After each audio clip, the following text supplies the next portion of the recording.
언어 모델 빵 터트렸죠. 어디에다 탑재하겠어요? 로봇에 탑재하는 것은 뭐 너무나 당연한 수순이라고 저는 생각이 듭니다. AI에서 어프로치를 하는 거라서 센서를 줄이고 간단하게 컨트롤하면서 언어 기반으로, 그러면 돌발 상황이 나왔을 때 빠르게 대처할 수 있는 거죠. VLA 모델을 가지고 움직임을 주는데 화분이에요. 이파리가 닿아도 나한테 상처 없어. 얘는 그게 된 거예요. 근데 초음파는 야, 여기 물체가 있어. 너 부딪힐 거야. 왜 그러냐면 거리만 보거든요. 그러니까 얘는 멈춰요. 얘는 가려고 하고. 그러니까 얘가 가다쓰다 이렇게 하는 거예요.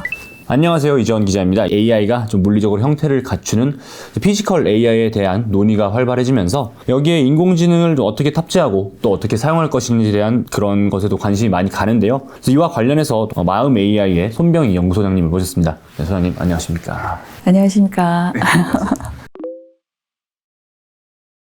마음 AI랑 관련된 자료 보면은 온디바이스 AI, 피지컬 AI, 또 인바디드 AI 이런 키워드들이 좀 자주 보이기도 하고, 이 셋이 어떻게 연결이 되는지 그림을 그려주시면 이해가 좀 더 잘 될 것 같아요. 인바디드 마인드? 이게 저희 인지과학에서 먼저 나왔고요. 그러니까 마인드가 생각, 사고잖아요. 이게 실제로 바디가 없으면 나올 수 있을까? 여기서 출발을 해요. 그러니까 마인드의 인바디드 마인드? 그러면 바디도 있겠구나. 그러니까 그런 부분에서 이게 굉장히 오래전부터 나왔던 얘기입니다. 네네. 그러다가 그러면 인바디드 AI로 이름을 붙여볼까? 그래서 로봇 회사에서는 바디를 만드는 AI 형태로 실제로 그 로보틱스 분야에서는 이미 그렇게 부르고 있었어요. 인바디드가 몸체를 만드는. 그 AI의 몸을 만들어주자라는 개념인 거죠. 네네. 근데 그 몸체는 사고가 있는 거죠. 네네. 사고가 있는데 사고가 그냥 나오냐, 뭔가 실체가 있어야 되는 게 아니냐. 거기서 출발을 한 거죠. 네. 그러니까 그러면 바디의 마인드, 그러면 인바디드 마인드, 그러면 이거를 우리가 AI 기술을 탑재하면 인바디드 AI가 되지 않을까? 이런 형태로 되다가 올해 우리 황 회장님, 쟁스 황 회장님이 피지컬 AI라고 얘기를 한 거예요. 뭐 인바디드 AI니 뭐 그런 거를 다 합쳐서 이렇게. 네네. 그러니까 인바디드 AI는 몸체를 만드는 거에 좀 포커스를 맞췄다라고 하면 피지컬 AI는 실제 물리 공간에서 물리 현상과 상호작용하는 그런 역할까지 가는 그런 AI다. 그러니까 우리가 흔히 이제 네트워크를 얘기를 할 때도 네트워크를 7개 계층으로 나누거든요. 제일 마지막 계층이 피지컬이에요. 피지컬 레이어. 그러니까 피지컬 레이어 위에는 다 논리, 그냥 가상 레이어입니다. 그러니까 황 회장님은 이게 물리 환경에서 제대로 상호작용해야 우리가 원하는 AI가 되지 않을까라고 표준화된 것 같습니다. 근본적으로 인공지능끼리도 소통하고 사람과 소통하고 이제 그런 환경이 근본적으로 만들어지기 위해서는 접촉이 꼭 필요하다. 그런 게 피지컬 AI의 정의라고 볼 수 있는 거고, 인바디드 AI 같은 경우에는 그러니까 AI가 뭐 학습을 하려면 혹은 소통을 하려면 이게 몸이 없이 되겠냐. 그러면은 이 마음 AI의 세 가지 솔루션 중에서 피지컬 AI랑 가장 관련 있는 솔루션이다, 이 뭐냐라고 여쭤봐도 될까요, 이게? 저희는 하드웨어는 어떤 거든 상관없어요. 그러니까 마이크에도 갈 수가 있고요. 키오스크에도 갈 수도 있고, 지금 전자칠판도 보이는데 전자칠판으로도 갈 수도 있고, 그리고 지금은 이제 로봇에 간. 그렇죠. 예. 로봇을 예를 들자면, 로봇이 그냥 업무만, 태스크만 수행하는 로봇이 있을 수 있잖아요. 네네. 걔는 그냥 태스크만 수행할 수 있는 전용 AI만 탑재하면 되는데, 근데 얘한테 내가 말로 명령 내리고 싶어요. 네네. 그럼 대화형이 들어가야 되겠죠. 네네. 로봇이 그런데 보면은 뭐 팔다리도 움직여야 되고 또 뭐 계란도 집어 올려야 되고 막 칼질도 하고 해야 되는데, 그게 언어 모델과 대화형 모델만으로 될까? 사실 그런 궁금함이 좀 있어요. 저희 인간을 되돌아보면 인간도 이제 대뇌 소뇌 있듯이 대뇌가 사고 영역이고 소뇌가 이제 근육 움직이는 영역이라고 하면 근육은 무의식 중에서도 움직일 수도 있고 그렇잖아요. 그래서 그 두 개는 좀 구분이 되어 있다라고 보면 되고 언어 모델은 이제 사고 영역인 거고 대뇌에 해당하는 근육을 움직이는 부분은 강화학습 부분이어서 지금 뭐 이미테이션 러닝이라든지 이런 부분이 같이 병행해서 가는 부분인데 근데 이런 부분도 여러 진영들에 의해서 어프로치가 좀 달라지게 될 수 있을 텐데요. 그거를 디지털 세계에서 학습하는 경우도 있고 엔비디아의 코스모스가 대표적일 것 같고요. 그 다음에 현장에서 직접 그 근육 훈련하는 강화학습하는 그 실제로 HND 같은 거 쓰고 연결해가지고 가르치는 그런 훈련이 있을 수가 있는 거고요. 지금 중국이 상하이에 로봇 학교를 만들었어요. 로봇 학교요? 로봇을 만드는 걸 배우는 건가요? 아니면 로봇들이 공부를 하는 데인가요? 로봇들이 공부하는데. 그러니까 로봇들이 근육 훈련하는 데예요. 그러니까 뭐 1층은 병원에서 쓸 로봇들은 그쪽으로 보내는 거예요. 그러니까 정말 대단한 국가입니다. 그러면은 그 중국 학교에 이제 등교하는 그 로봇들도 이 대뇌라고 할 수 있는 LLM은 다 갖추고 있는 건가요? 정확하게 공개하지는 않지만 그래도 이미 딥시크가 공개가 됐잖아요. 그러면 공개된 모델을 당연히 탑재해서 테스트를 해볼 거고요. 그거는 당연한 이치일 것 같습니다. 그러니까 지금 수순이 언어 모델 빵 터트렸죠. 그 언어 모델을 어디에다 탑재하겠어요? 전기 자동차에 탑재할 거고 그 다음에 로봇에 탑재하는 것은 뭐 너무나 당연한 수순이라고 저는 생각이 듭니다.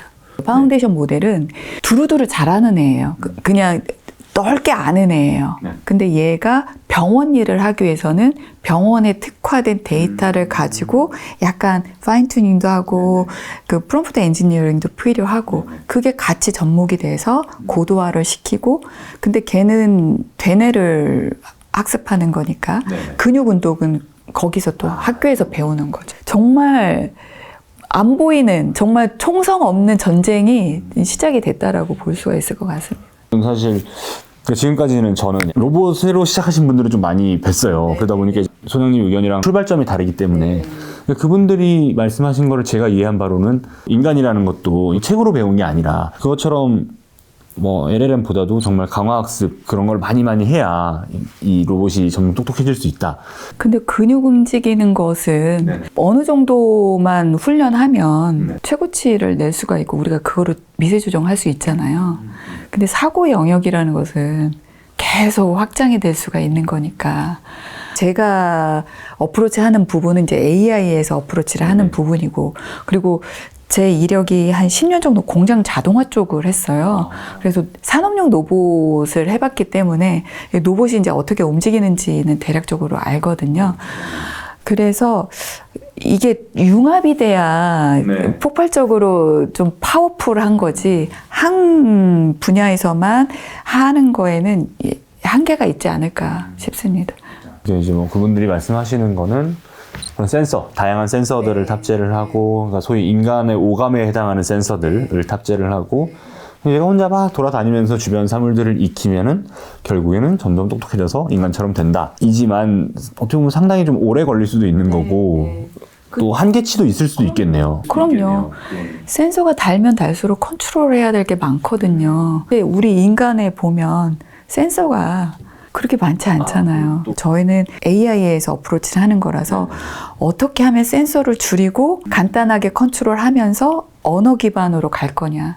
그러면 돌발 상황이 나왔을 때 빠르게 대처할 수 있는 거죠. 저희는 실제로 작업을 해봤거든요. 초음파 센서가 있고 저희 그 VLA 모델을 가지고 움직임을 주는데 화분이에요. VLA는 야 이거 그냥 지나쳐도 돼. 화분이니까 큰 임팩트는 없잖아요. VLA가 이제 비주얼 기반인 거죠. 비주얼 랭귀지 액션 모델. 네. 화분에 이파리가 닿아도 나한테 상처 없어. 얘는 그게 된 거예요. 난 괜찮아. 네. 근데 초음파는 야 여기 물체가 있어. 너 부딪힐 거야. 왜 그러냐면 거리만 보거든요. 그러니까 얘는 멈춰요. 얘는 그거 하고.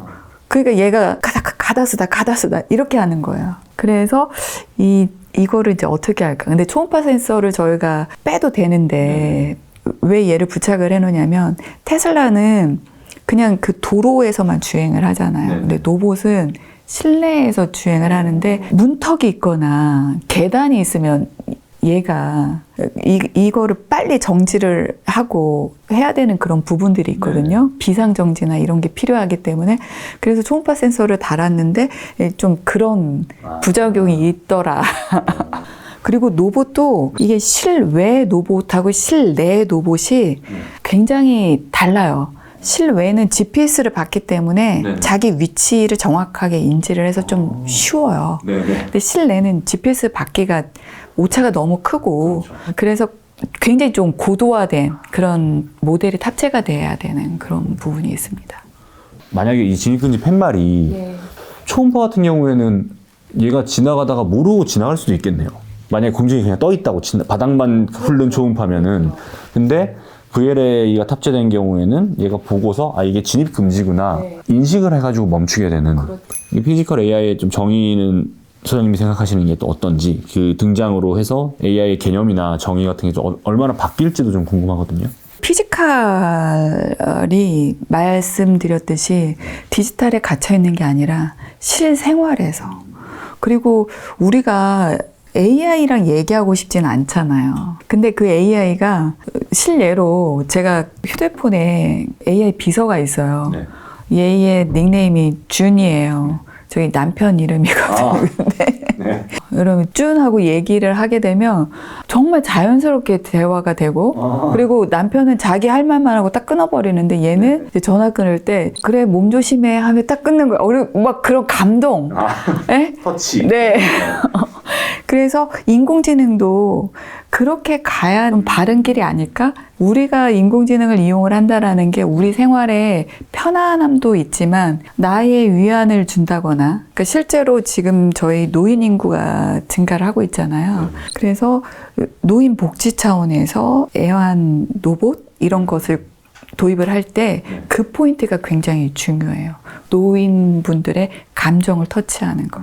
그래서 저는 그 피지컬이 실제로 디지털에 갇혀 있는 게 아니라 나랑 상호작용을 하는데 정말 나의 감정까지 터치할 수 있고, 시간은 걸리겠지만 어느 한 일정 부분에서는 그 부분까지 해소하는 그런 AI가 아닐까. 그리고 피지컬 AI 하면 항상 나오는 게 휴머노이드잖아요, 사실. 이제 피지컬 AI의 완성은 휴머노이드다. 그 의견에 대해서는 좀 어떻게 보십니까? 그러니까 우리가 예전에는 이렇게 되면 연식이 나오는데 공중전화 쓰고 휴대폰 나오면서 카메라까지 탑재가 된다? MP3가 탑재가 된다? 뭐 이런 것처럼 1인 1 로봇 시대가 저는 올 거라고 생각이 듭니다. 휴머노이드는 원래 정의가 인간 모양을 가지고 있는 로봇이잖아요.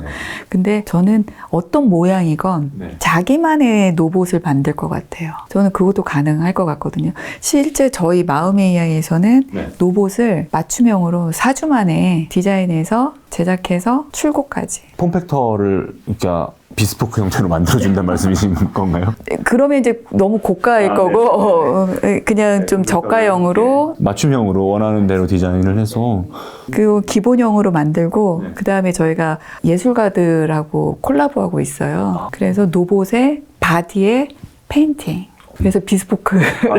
그러면 그런 친구들의 기본형은 이렇게 어떤 형태인가요? 지금은 바퀴 달리고 스크린 좀 크게 달리고 이제 그런 형태인 건가요? 거기까지. 그러니까 바디에 큰 스크린이 있고 에이든이라는 로봇이 있는데 그게 기본 로봇이고 거기에 스크린을 하나 더 달고 싶으신 분들이 계실 거예요. 이게 바디에 있으니까 모니터가 이제 아래로 있어요. 나는 이제 이렇게 내 눈높이에 맞춰서 스크린이 하나 더 있었으면 좋겠다.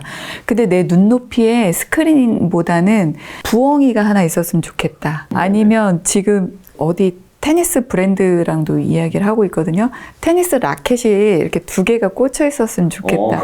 그러니까 이거는 맞춤형으로 가는. 예.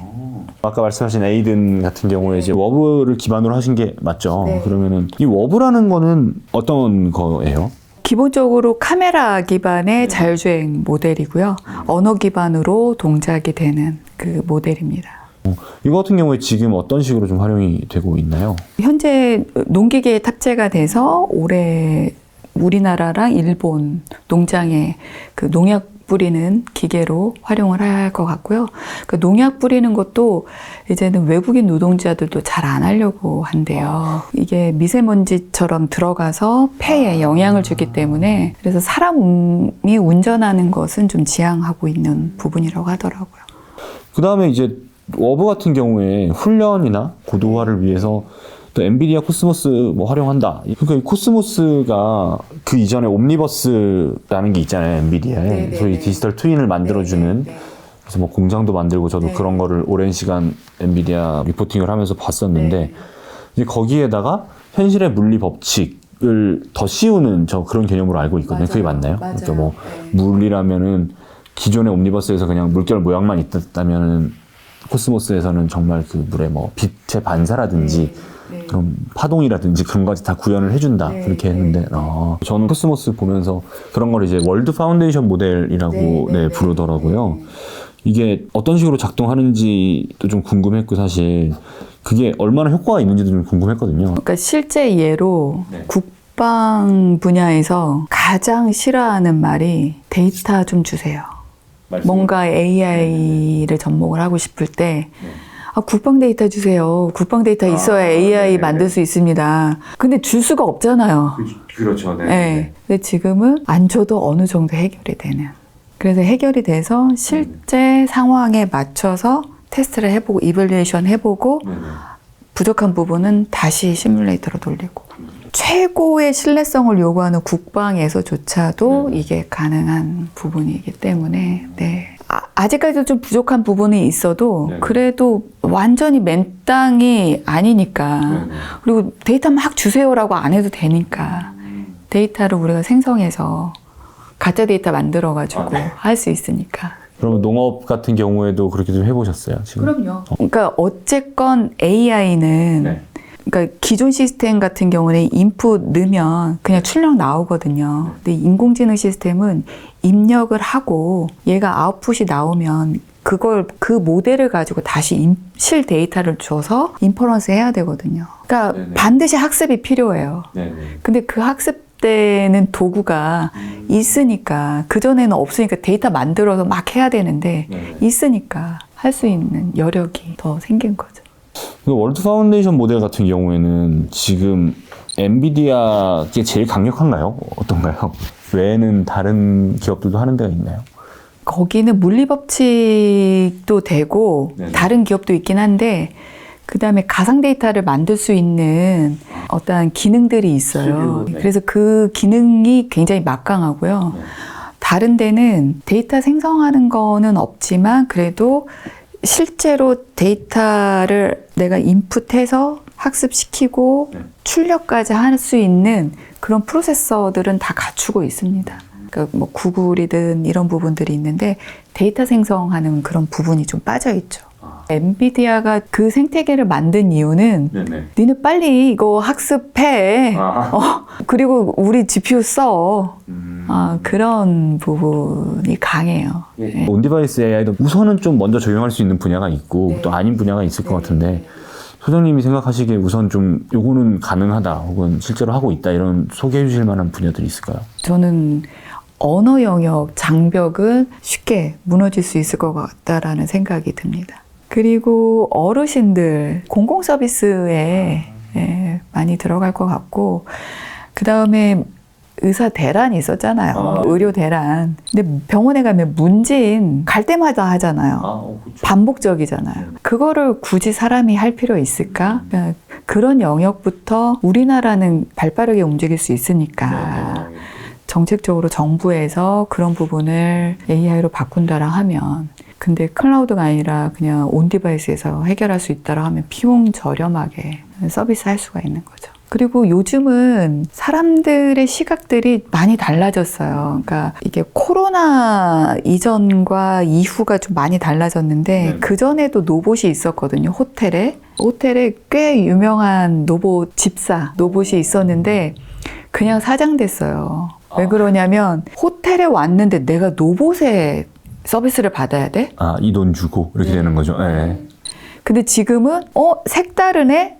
뭐 이런 거예요. 그러니까 소비층도 달라지고 이렇게 되는 거죠. 그래서 외국은 이미 고용의 어려움을 많이 겪고 있습니다. 인건비도 너무 비싸고 그리고 외국인들의 이민자들도 많고. 근데 외국어를 좀 잘 하고 소비자들도 이민자들이 많기 때문에 그 이민자들의 모국어로 대답을 해주면 내가 이 나라에 잘 왔다 이렇게 할 수도 있잖아요. 어느 정도 AI가 그런 부분들은 좀 힘을 실어주는 부분이 아닐까.